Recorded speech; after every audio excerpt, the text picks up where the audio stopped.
اب ہمیں پتہ لگا ہے کہ پچھلی 2 دہائیوں سے جب بھی چھٹیاں آتی ہیں سپریم کورٹ کی، کیونکہ آپ کو پتا ہے کہ کورٹ کی بھی چھٹیاں ہوتی ہیں، تو سب سے پہلا کام جو کلیرنس ٹامس صاحب کرتے ہیں وہ ہارلن بھائی کو کال کرتے ہیں اور ہر چھٹیوں میں وہ ان کے ساتھ ایک سیر پر جاتے ہیں. اچھا سیر بھی کبھی بڑی لاجواب قسم کی ہے. سب سے پہلے وہ ہارلن صاحب کے جیٹ پر بیٹھتے ہیں اور ہارلن صاحب کا ایک بڑا معمولی سا جیٹ ہے، اگر ہم اسکرین پر دکھائیں یہ ہے، اس کو کہتے ہیں کرو بمبارڈیئر گلوبل 5000 جیٹ اور بڑی معمولی سی قیمت ہے، تقریباً $35 ملین کا ہے، لیکن آسان قسطوں پر آپ کو مل سکتا ہے اگر آپ بینک والوں سے بات کریں. وہاں سے پھر وہ لینڈ کرتے ہیں اور بیٹھتے ہیں ہارلن صاحب کی سپر یاٹ پر. سپر یاٹ اس لیے اگر ان کی کشتی دکھا دیں، یہ ہے ان کی سپر یاٹ، 160 فٹ کی ہے، ہر قسم کی ہے، مطلب کہ آپ سمجھیں کہ آپ کے 5 سٹار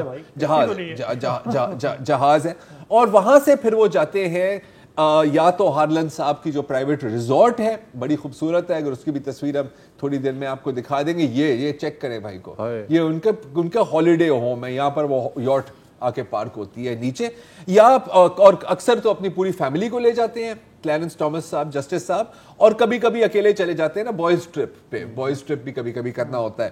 اچھا کتنا خرچہ ہوتا ہے ان ٹرپس پر؟ 2019 میں وہ اس جیٹ اور یاٹ کو استعمال کرتے کرتے انڈونیشیا چلے گئے اور اندازے کے مطابق ایک بندے پر صرف جو خرچ پڑا تھا وہ تھا $5 لاکھ کا. جسٹس صاحب کی سالانہ تنخواہ کتنی ہے؟ $280,000. ٹھیک ہے. اچھا اب یہ سب سامنے آیا. اچھا یہ بھی میں آپ کو بتا دوں کہ امریکہ میں ایک قانون ہے کہ جو بھی پبلک آفس ہولڈر ہیں، چاہے وہ جج ہو، جرنیل ہو یا جو وہ، اگر اس کو کہیں سے تحفہ مل رہا ہے تو اس کو ڈکلیئر کرنے کی ضرورت ہے. اچھا اب یہ جو ویلیو بنتی ہے ان کی، یہ میں نے ایک ٹرپ کا میں نے بولا نا $5 لاکھ، آپ سمجھیں کہ 20 سالوں سے یہ ٹرپس ہو رہے ہیں تو کتنے بنے؟ ملینز میں آپ اب پہنچ گئے ہیں.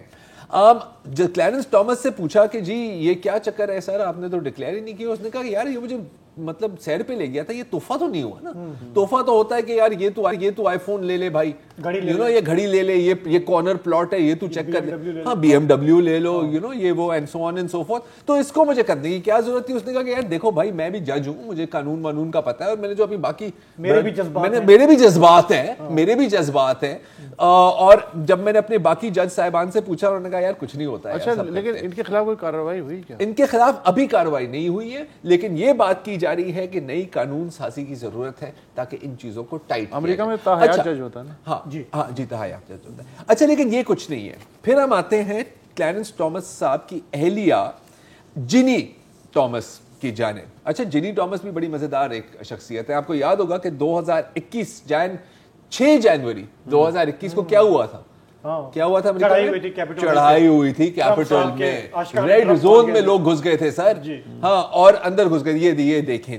اچھا یہ اس سے پہلے کیا ہوا تھا کہ ٹرمپ صاحب نے ایک ریلی کی تھی کہ سر یہ پچھلی الیکشن میں نا دھاندلی ہوئی ہے، یہ جو سارے کرپٹ مافیا ہے، یہ جو ساری اسٹیبلشمنٹ ہے، انہوں نے مجھے باہر نکالنے کی کوشش کی ہے اور آپ لوگ جائیں کیپٹل اور آپ وہاں پر مظاہرہ کریں. اور پھر ہوا یہ. جینی ٹامس صاحبہ اس جلسے میں شریک تھی. نہ صرف اچھا جہاں تک جینی کی بات ہے تو ان کی ایک کنزرویٹو تھنک ٹینک ہے جینی ٹامس صاحبہ کو، جو ویسے تو NGO ہے، اس کو بھی یہ ہارلن صاحب نے $5 لاکھ ڈونیشن کے طور پر دیے تھے. اچھا حالانکہ یہ نان پروفٹ ہے، جینی صاحبہ کی سالانہ تنخواہ اس نان پروفٹ آرگنائزیشن میں $1,20,000 ہے. یہ بس کوئی بات نہیں. اچھا لیکن کیا اب یہاں تک تو سب کچھ صحیح ہے یار. دیکھیں ان کی ایک نظریہ ہے، نہیں ان کا ایک نظریہ ہے، لیکن کیا ان کی اہلیہ کا نظریہ ان کی فیصلوں پر نظر انداز ہوتا ہے؟ اثر انداز ہوتا ہے. سوری، سوال کا جواب ہے ہاں. کیونکہ ابھی کیا ہوا ہے کہ جینی ٹامس نے یہ پچھلی 2020 کے الیکشن کے بعد تقریباً کوئی 100-150 ای میلز کی تھی تمام ریپبلکنز کو اور وائٹ ہاؤس کے چیف آف سٹاف کو کہ جی ہم ٹرمپ صاحب کے حق میں ایک فوج اکٹھی کر رہی ہیں، آپ لوگوں نے جو بھی کارروائی کرنی ہے، جسی طرح اپنے اس الیکشن کو بلاک کرانا ہے آپ کریں. جب کیس ایک آیا ایک ریپبلکن سینیٹر کا، کیونکہ آپ کو پتا ہے نا آج کل کارروائی چل رہی ہے کہ جنوری 6 میں ہوا کیا، کتنے ریپبلکنز کو پتا تھا یا نہیں پتا تھا، تو جب ایک سپینہ دیا گیا کہ ایک ریپبلکن کانگریس وومن کو کہ آپ اپنی ساری ای میل اور اپنی ساری فون کی ٹیکسٹ ریکارڈز کمیٹی کے سامنے دیں، تو ایک ہی جج صاحب نے اس پر اعتراض کیا, وہ کون تھے؟ کلیرنس ٹامس صاحب. بار بار کلیرنس ٹامس صاحب سے کہا کہ جی یہ جو 2020, کیونکہ آپ کی اہلیہ ان کی نہ صرف سپورٹر تھی بلکہ ان کی آرگنائزر تھی, تو آپ معذرت کر لیں کیس سے. اس نے کہا کہ نہیں, لیکن میری بیوی الگ ہے, میں الگ. سپریم جوڈیشل کونسل نہیں ہے, وہ ایکشن نہیں لے سکتی. نہیں, ایسا کچھ نہیں ہے نا سر, ایسا کچھ نہیں ہے. تو یہ ہو رہا ہے.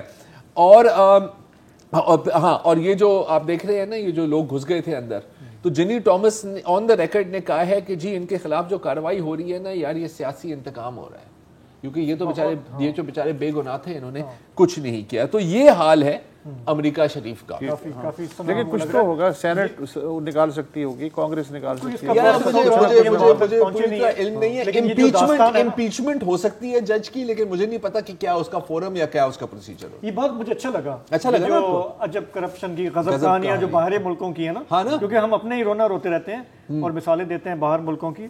تو بڑے عرصے بعد ان کا نام سننے کو ملا. 90s میں مجھے یاد ہے جب ان کی اپوائنٹمنٹ, وہ بھی بہت کانٹروورشل تھی. آپ غلط لوگوں کو لائیں گے, وہ غلط کام کریں گے. سر آپ کبھی بات کریں وہاں پر جو حلقہ بندی میں جو ہینڈ ہوتا ہے نا, اور ہزار چیزیں ہیں, اس کے اوپر پوری سیریز ہو سکتی ہے. چلیں, فی الحال پروگرام کا وقت یہیں ختم ہو رہا ہے, ہمیں اجازت دیجیے. خدا حافظ, شب بخیر.